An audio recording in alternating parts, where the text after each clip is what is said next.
International intended parents often ask us, how many times do they have to come to the United States for a surrogacy and/or egg donation journey? So if you're using your own eggs or if you're using an egg donor, basically you're still coming the same amount of time. So 2 times as a minimum is what's required to be in the United States for. The first time to do an egg retrieval if you're using your own eggs, or to leave semen if you're using your own semen. The second time is a couple of weeks before the birth of the child. Then you're expected to be in the United States waiting for the delivery of the baby. For male IPs, there's also the option of shipping semen internationally. We have a couple of partners around the world where you can do that, and you don't have to come to the United States for that process, then minimizing your travel to once in the journey. If the intended parents want to, they can also visit several times. It's not a requirement, but they can, for example, be with their surrogate during the embryo transfer, ultrasound, or just kind of to hang out and build that very important relationship. It's nothing that's expected of you from the surrogate or the agency, but it is very nice if you do have that time and opportunity to get closer to your surrogate before those crucial months and the delivery. International intended parents often ask us, do surrogates want to work with somebody that does not live in the United States? And the answer to that is absolutely. We have many surrogates who would love that opportunity to not only work with an international intended parent, but also to learn more about their culture, about their background, about where they are coming from and what their perspective on things is. So that's a really interesting opportunity for a lot of surrogates, meaning that at Hatch you will be able to find a surrogate that wants to work with you even if you're not in the United States. When it comes to communicating, it can also be kind of daunting for international intended parents to think about how do I communicate with my surrogate, keep in touch with her.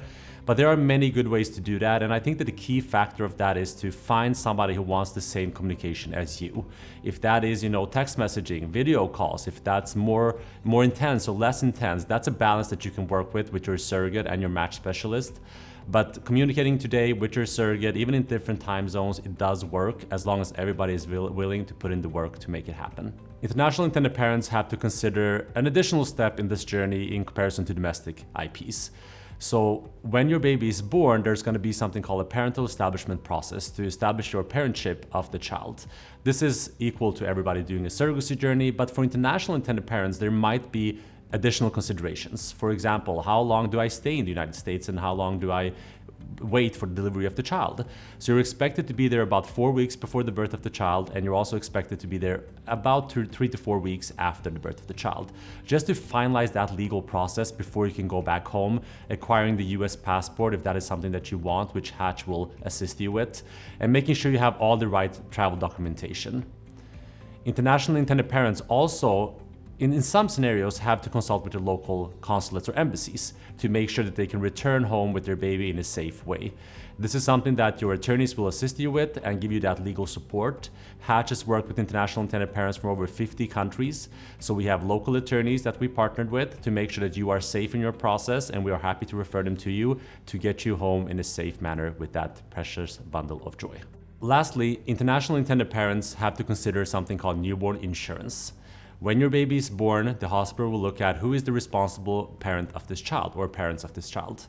You are responsible for delivery fees for your baby.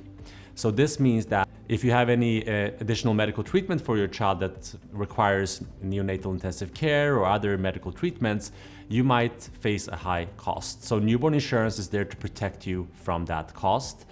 We have some of the main insurance experts in the United States that we work with. We will refer them to you. They will show you all available plans and guide you through that process.